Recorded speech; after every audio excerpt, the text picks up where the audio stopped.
RJ, how is it that with all these game sevens and everything, it still feels like the playoffs are just flying by us as we're already, about to begin the conference final stage?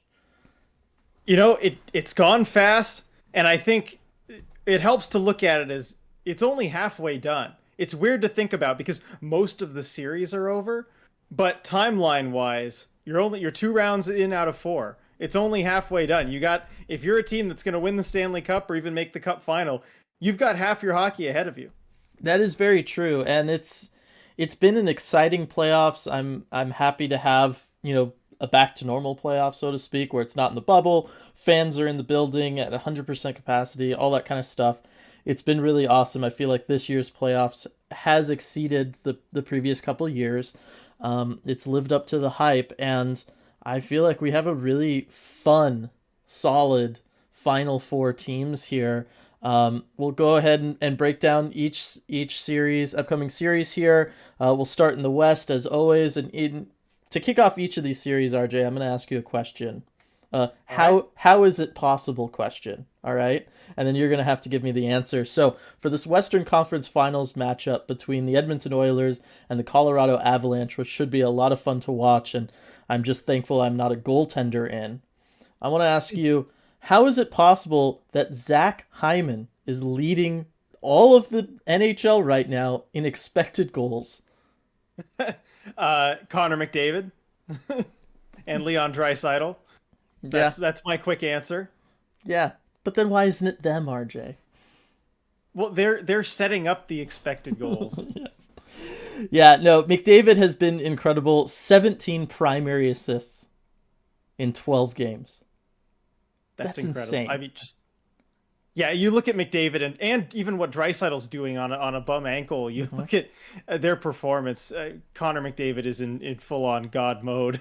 As didn't think he even had another gear to his game. I think a lot of us didn't figure he had another gear to his game. But the Battle of Alberta absolutely showed that yes, he did, and he has found it. Yeah, I'm very happy that we're finally seeing a playoff Connor McDavid. Right? We've Hmm. seen him be the best player in the league through the regular season. It's about time we see him be the best player in the league in the playoffs. Long overdue. That being said, yes, Draisaitl, bum ankle, potential high ankle sprain there. Matching McDavid. 12 games played for each of them, 7 goals for each of them, 19 assists for each of them for 26 points each. Absolutely incredible what they've been able to do. Really, as a team, we talk about Mike Smith has been outstanding for them, actually. Yeah, like, yes, every so often he has a faux pas that is difficult to watch, right? You think of the goals being scored from basically the nearly the length of the ice. But he has actually been really, really solid for this Oilers team and helping out the defense, making it so that their job is just, hey, just get the puck up ice to one of our forwards because they're all playing really, really well all the way down through this lineup. Yeah, it's all clicking there, and I think a lot of it starts with Mike Smith. And Dylan, I have a question for you now. Do you think the fact that this Oilers team, the fact that they've gone through all this kind of weirdness and adversity just over the last few years and whatnot, the Oilers experience, we've all Mm-hmm. seen it. Do you think that actually helps when you have a goalie like, the Mike Smith experience, where if you just don't let those mistakes get you too down, the overall picture is going to be okay. The problem is with most teams, when Mike Smith allows one of his Mike Smith type goals, it just kills you from a confidence perspective. There's no coming back from that. Do you think the Oilers were almost conditioned to it better than most teams? It's entirely possible that, yes, they've just been around stuff like that all the time happening to them. I just think we're seeing not only are we seeing next level play from Connor McDavid, I think we're seeing next level leadership from him in this too. I just feel like gone are the times where I look at him on the bench after something happens and we see that same face we saw way back on draft lottery night in I 2015, know, right? right? But we've basically seen that from him throughout the length of his career in Edmonton. Like at any given time when things start going bad, you see it on his face. you don't see it on his face anymore. And I think that that has a trickle down effect throughout the lineup. The fact that at any given time, he looks like he's going to go out there and score a goal and make up for whatever mistake the team made, or that they still have a shot. You're seeing that on the face of really everybody. You're seeing it on Draisaitl's face for sure. You're seeing it on the face of Evander Kane. You're seeing it on Darnell Nurse's face. Like, all of their top players just have this feeling about them, the way they're carrying themselves, that they're not going to let anything get to them, because they have just decided finally they're 110% committed to winning. And I know it seems like everybody should be there all the time, but there are years where it hasn't been that way, particularly for this group. And so I just think they're at such a next level from a compete standpoint, from just how they're seeing the ice, how they're playing together, that whole team, the synergy of it all. Yeah, I just think that they're in a good spot, and having a goaltender like Mike Smith who can make those mistakes and not rattle himself too, I think also helps out a lot. Yep, and he's certainly experienced with that. He's certainly conditioned to deal Yeah. with that. Yeah, nobody's had more of the Mike Smith experience than maybe Mike Smith himself. The only other question I have about the Oilers for you, RJ, is, we could talk about whether Mike Smith's gonna, keep playing at the level he's been playing at. But really, I want to ask you, do you think the defense can continue to play at the level that they've played at, considering, when it comes to ice time, Cody Ceci and Duncan Keith are 2-3 behind Darnell Nurse, and they're having rough postseasons? Yeah, it's going to be a big question that I think will be answered pretty quickly by Colorado. There's no denying that is going to be the biggest test that they've faced, from a defensive perspective. And I guess we'll find out also just kind of how off the Calgary Flames were. Yes, they had that line of 340 goal scorers, but for large stretches of the series, it just didn't look right. Just so much discord, and they couldn't put it all together. So I think we'll see how much of that was the Flames and how much of that was the Oilers' defense. I would think that the Avs would kind of pick them apart, when that top D pair is not on the ice. But, we'll see how it goes. Yeah, so let's go ahead and talk about the Avalanche. They made it past the second round. That's a big win for them. They've knocked out the St. Louis Blues, your Stanley Cup pick. I had them going to the Stanley Cup Finals. In your, analysis, why is this Colorado team different? Why have they been kind of able to do what the previous iterations of this group have not? I think they are a little more solidly built down the lineup. I think some of their acquisitions, at the deadline and kind of the depth guys have helped. As much as we didn't love the Josh Manson trade at the time, I got to admit it's worked out well for them. And I think, even having guys like, Arturi Lehkonen, one of those underrated presences down the lineup. I've got to give a shout out to my boy, Darren Helm. Yep. Who I've been a huge fan of back to his early Detroit days. Great to see him still making a difference, in the NHL and in big moments, essentially winning the series with that goal only a few seconds left in Game 6. But I think the depth guys are there and contributing. Goaltending is another big difference. Darcy Kemper, as much grief as he's gotten from Avs fans over these last couple games. I mean, you look at Game 5, it was not a good performance. It just wasn't. But I think you look at the playoffs overall, and their level of goaltending is so much better than what it has been in the past. Yeah, I think that's been a big thing for them. Yes, Kemper is the worst goaltender left as far as like expected goals against, all that kind of stuff, of the teams that are remaining in the playoffs. But at no point did it look like this team, felt shaky about him at any point. Yep. They always felt like, he is going to be there. He is going to be that last line of defense for us.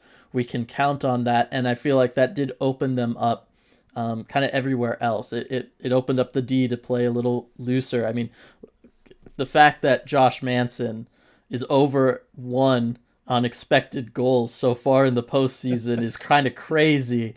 And it shows that I think that kind of having somebody in net that they can believe in has helped them a lot. Otherwise, depth pieces, like you said, it's finally there for them, and it's finally showing up in the postseason for them, as well as receiving the normal contributions you'd expect from your big players. McKinnon obviously leading the team in expected goals. You got Landeskog up there. Nazem Kadri's having a good postseason. He's making sure he's not getting suspended. Like, good for what I mean. Like that's good for him compared to years past. I feel like we're still waiting for Mikko Rantanen to get going a little bit. He's been the quiet one for me overall. And I know that I'm saying that as he's got 11 assists. I mean 10 assists, 11 points and stuff, but still only one goal. Gotta think that changes at some point for him. And if they get him going, all bets are off. I like this group so much up front. I still feel a little bit iffy defensively when it comes to how are you supposed to stop McDavid? How are you supposed to stop Draisaitl? How are you supposed to stop Evander Kane? Right? Like, I have these questions about them. Cale Makar is great, but he's also tied for your team lead in scoring. Like, where do you want to put him? You and I briefly talked about this earlier. He's the only one with the legs to keep up with McDavid in really all of the NHL. Do you cap his upside and try to just pair him with McDavid and hope he can defend him well enough just because he's quick enough? Or do you just say, you know what? No, we need you to be creating offense for us if we're going to have a chance. It's worked for us all year long. That's what we're sticking with. I would start by matching him against Connor McDavid. You have to know early on, especially when you have last change, when you've got the home ice, how that matchup is going to go. You need to see if that can be advantageous for you. You can always kind of move away from it if you need to, and be like, look, nobody's going to stop Connor McDavid. Let's just try and unleash Makar where we can get the beneficial matchups further down the lineup. I think you can always move to that, but you have to know right away what that matchup is going to look like. So I would expect a heavy dose of that in game 1 tonight.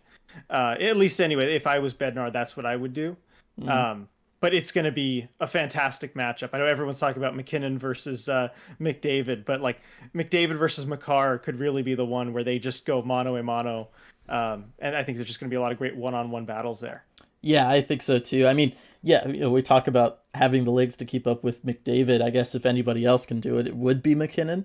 But I just don't get the feel that that's what they're going to go for, Colorado. Like, I'm with you. I think you probably start with Makar, go ahead, do that, get the confidence going with your top guys up front, get them scoring, see if you can rattle that Edmonton defense, see if you can rattle Mike Smith, bring him back down to earth a little bit. I think that's a better play. We'll see. So far, Bednar hasn't been a total disaster. He was the part that we were really questioning, especially me. Yeah, and I think we do need to address this too, because we were both pretty confident the Avs would be out in the second round, and we were wrong about that. I mean, where do you think, like, what was the biggest difference in the reality versus what you expected? Just they had the depth and St. Louis didn't. And they had the composure, and St. Louis didn't always. You know what I mean? Like, it just felt like that's really where it was. And then at the end of the day, they had goaltending, and St. Louis didn't. Well, that's what I was getting at. Is I wanted to bring up the goaltending also, because Ville Husso, as good of a regular season as he had, that series was a dud, absolute dud for him. And you look at the Avs and the goaltending they faced in the playoffs so far, and you've got as good of a one game as Connor Ingram had. He's still not an NHL starting goalie. And the Blues, again, as good of a season as Husso had, he did not play well. They have yet to face a goalie who's been playing well and someone who's, an established starter. I guess actually Binnington really was the one, and he did a pretty good job shutting them down and getting in their heads. So I don't know that we'll see that with Mike Smith. We'll see how that goes. But it's still something that I feel like the Avs kind of need to prove themselves. And if they get to the Cup final, that's what'll happen. They'll face a good goalie one way or the other. Exactly. So it's going to be interesting to see. I think we could go ahead and move on to our series predictions here, RJ. Who do you have winning the series? How many games? I think this is closer than maybe a lot of people might think. But I'm still going to go Avs in 6. Okay. I think the Oilers will win a couple games, but ultimately the Oilers are still, I think, a flawed team, a very flawed team, and the Avs less so. Yeah. RJ, every year in the NHL playoffs, there is a team that just feels like the team of destiny. And there's two options left for who that team would be, and that's Edmonton and that's the New York Rangers, and we'll get to them in a second. I feel more team of destiny from this Oilers group than I do from the Rangers. And so I'm going to go ahead and say that the Oilers win this one. They make it to a Stanley Cup final. I don't know that they could win that against maybe a Tampa, we'll say. But I do think that they can get past this Colorado team. I still have questions about the Colorado team. I still have questions about Kemper. I still have questions about special teams and stuff like that for this Colorado group. So I'm going to say Edmonton, and I think they could do it in 6. Okay. Yeah. All right. We'll see who gets the better of that prediction. Yeah. I want to see this Colorado team not just, hoard all the shots on goal in a series and see what that does to them. Right. And we've talked about this, the first time they really get a punch in the gut, we'll see, you see what happens.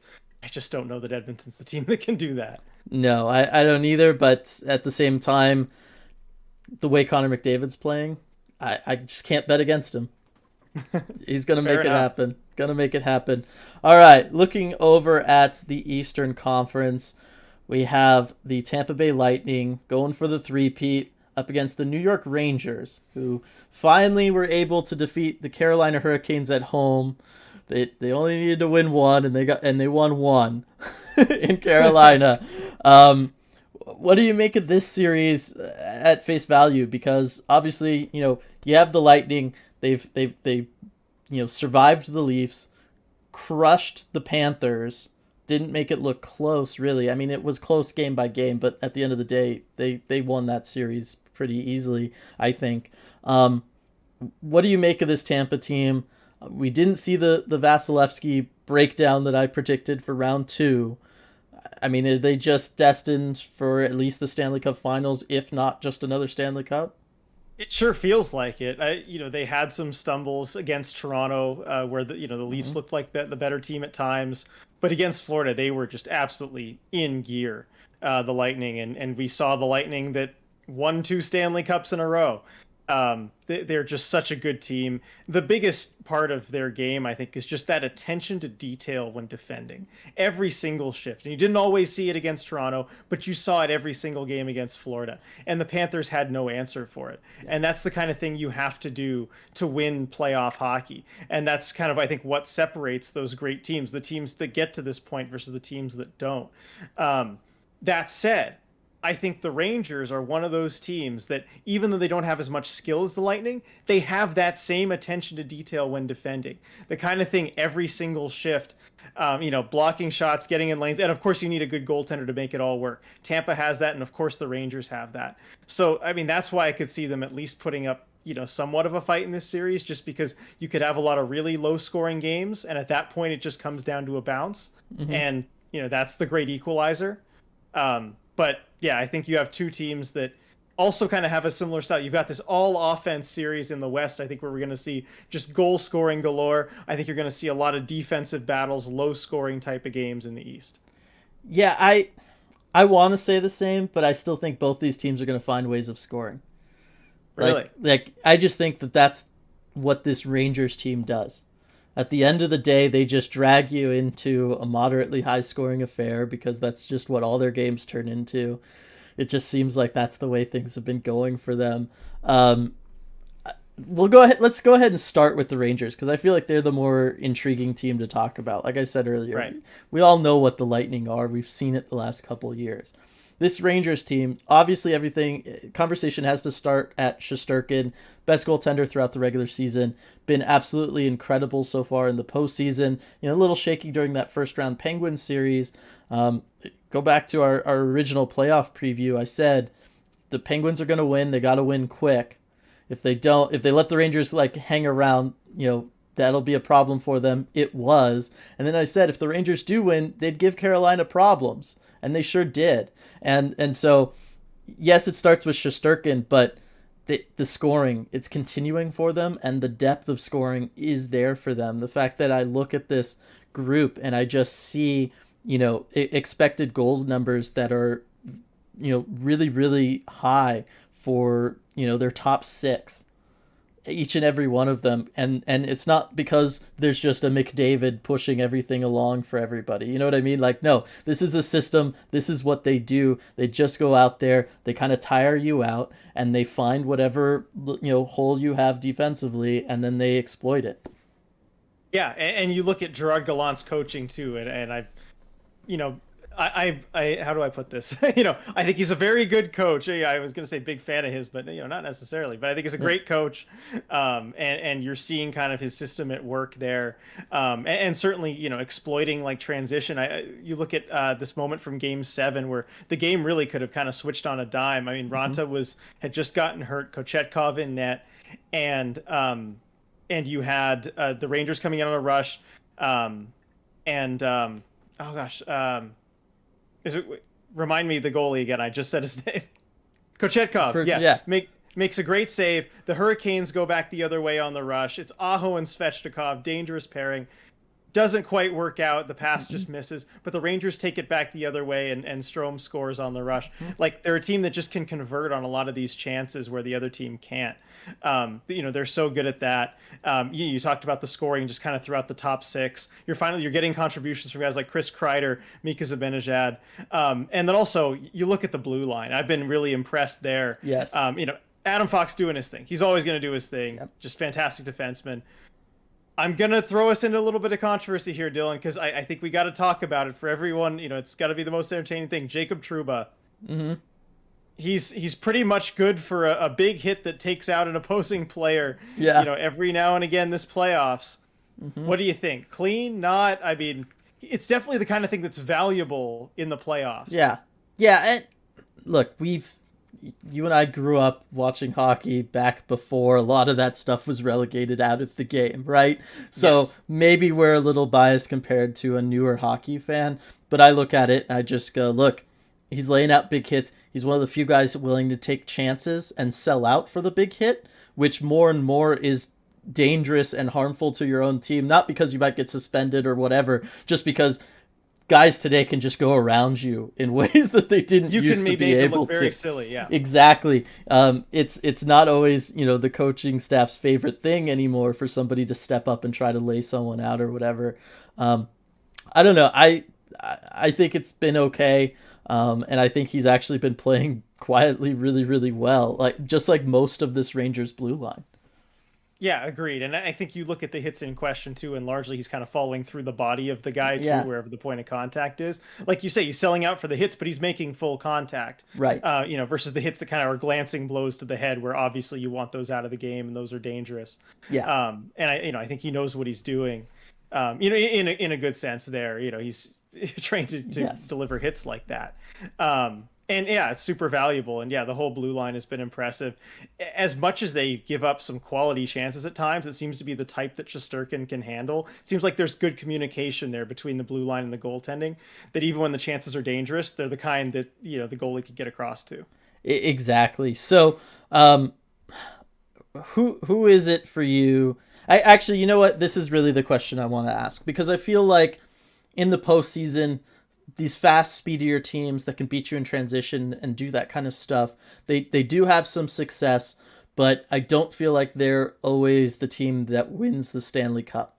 How much of that is just because it's hard to keep up that intensity, that level of play, all of that through an 82-game season, and now for this Rangers team, back-to-back Game 7s for them, having to win those, playing a lot more games than the Lightning just had to play. Lightning getting a nice, decent rest after getting out of their series really quick. Do you think the Rangers are going to be able to keep up this pace for a whole nother series against a good Lightning team? It's tough. I don't think they'll ultimately be able to, and I think rest is going to play a very important factor here, especially with how much rest the Lightning have had, after their series. I think, when you have a sweep, you get all this time off. It really allows guys to heal. The Rangers are quite beat up. I think no one exemplifies that more than Ryan Lindgren. Mm-hmm. If you see all the things that he's been dealing with, he got crunched again in Game 7.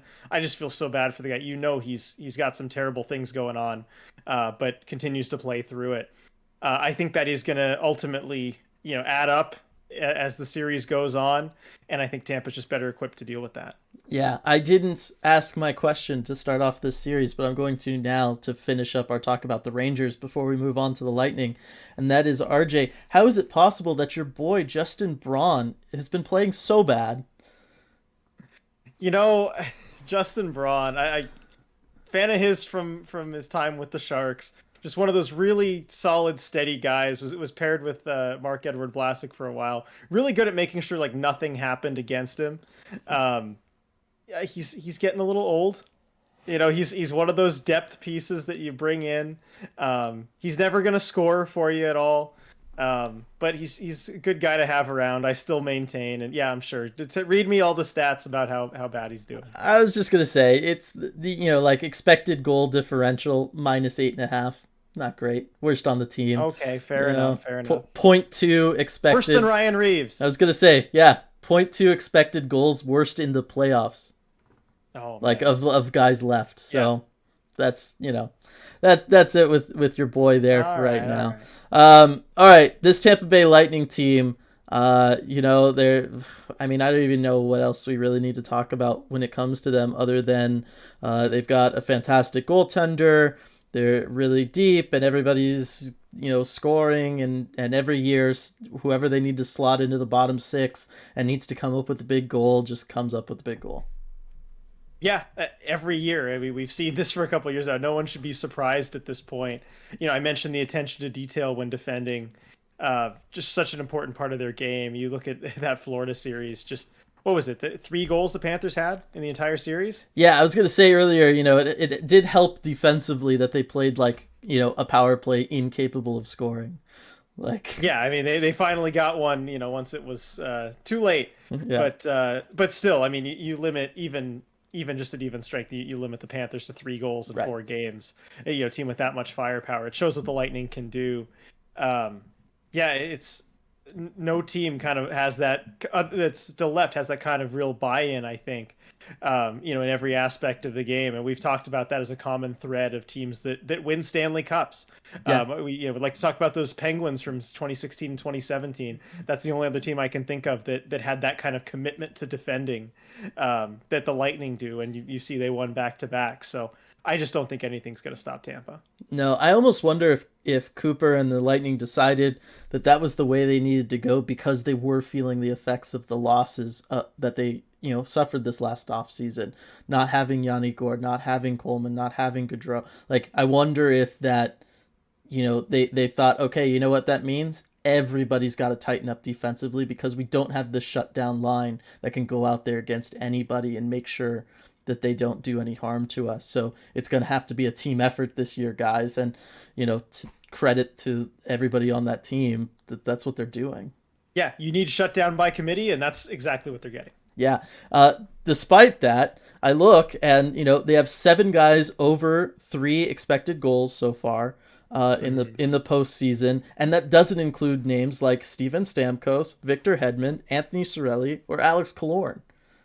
Right? Like it's incredible how deep this team is and how consistent, just line after line after line, what they can bring and throw at you. It's really incredible. It's a testament to what they've been able to do. Their front office has been able to do as far as spending the assets to bring guys in, bringing in depth free agents every year, making sure with the few draft picks they have left every year they can bring find hidden gems that they can bring in and find get contributions from.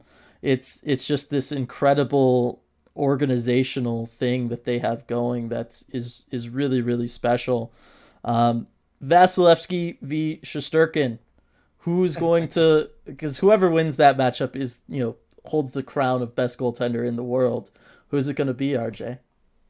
I think it's going to be Vasilevskiy. I think the reigning champ is going to keep it, and as good as Shesterkin has been playing, I mean, after watching yet another series-deciding shutout by Andrei Vasilevskiy, I mean, can you doubt him at this point anymore? I certainly can't. Now, Dylan, did you see that tweet from Greg Wyshynski yesterday? No, I did not.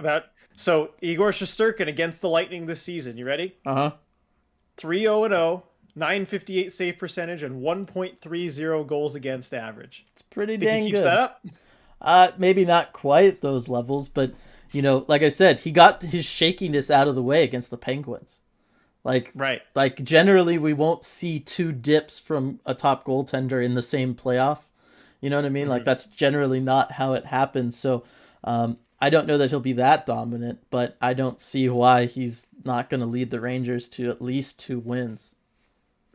Yeah, and I mean that's why I was saying I could see a lot of low-scoring games. If he's on his game and Vasilevskiy is too, even if they're good chances. Just 2 really great goaltenders. And one more little aside I want to say: if the Rangers win, and if the Oilers win, will we see a Stanley Cup final between the 2 best puck-handling goalies in the world right now? That's tough because last time I checked, Broder is still on this planet. But Okay, you think he's a better puck handler than those 2 right now? I don't know. I mean, have they had rules created to keep them from playing the puck, RJ? How old is he? He's in his 40s. Dylan. He's probably 50. Yeah, probably. Like I'm struggling to think of guys throughout the league that handle the puck better than those 2. Because I think so. And I've been really impressed by Shesterkin's puck handling too. I think he's kind of got that for like a more modern game too. You look at the stretch passes that he makes. Yeah. And yes, Mike Smith is capable of doing that too. But I don't know just how calculated he is with them. I am in love with Shesterkin's puck handling. It's so great. And I didn't know he could do it until like this season. I didn't watch him closely enough. But I just thought that was really cool. Yeah, no, I love that just really a lot of goaltenders coming up these days have that. Like it may not be, level of those Right. 2, but it no longer are the days where you just feel like, okay, yeah, they can just kind of freeze it and that's it. You know what I mean? Like Yep. there's nothing there. It has been nice and it's certainly led to a lot more excitement at times. Series prediction, RJ. Who wins? How many games? I got to go Tampa in 5. They are just rolling along. I don't see the Rangers getting in their way too much. I think it's going to be some low-scoring games. Maybe they'll even win 1 or 2 of them in overtime. But I think at the end of the day, they're going to take care of business. They're going to take care of business rather quickly, and that's what it's going to be. All right. I am not quite as confident in Tampa just because I think the Rangers are going to be able to do some stuff. I also don't know that the rest is going to matter for this Tampa group, given how shaky we've seen them at times. I know it wasn't during the Florida series, but certainly back during that Toronto series, I feel like the Rangers and their ability to win in transition and stuff, they can exploit a lot of the stuff that Toronto was able to, that really pushed Tampa to the brink. I'm going to say, give me Tampa in 6. I think, though, that both, the series is going to be tied 2-2 going into those last ones. I think that it's going to go 1-1, 1-1. In Tampa and New York there, and then I think it's going to be a best of 3. I think Tampa probably takes that first one, and then at that point Vasilevskiy just going to want it to be over. Yeah, game 6 at home. You could certainly see that being another deciding shutout for him. Yeah, exactly. So those are our predictions. As always, though, everybody, let us know in the comments down below on this video. Come at us on Twitter. Let us know your predictions there. We're going to be more active. Apologies, everybody, for the downtime. We've been working on stuff. And we'll even have a nice, fun announcement a little later on this week about ways of staying in communication with us as well as the rest of the Emerald City hockey community. So stay tuned for that. And as always, we'll see you next time.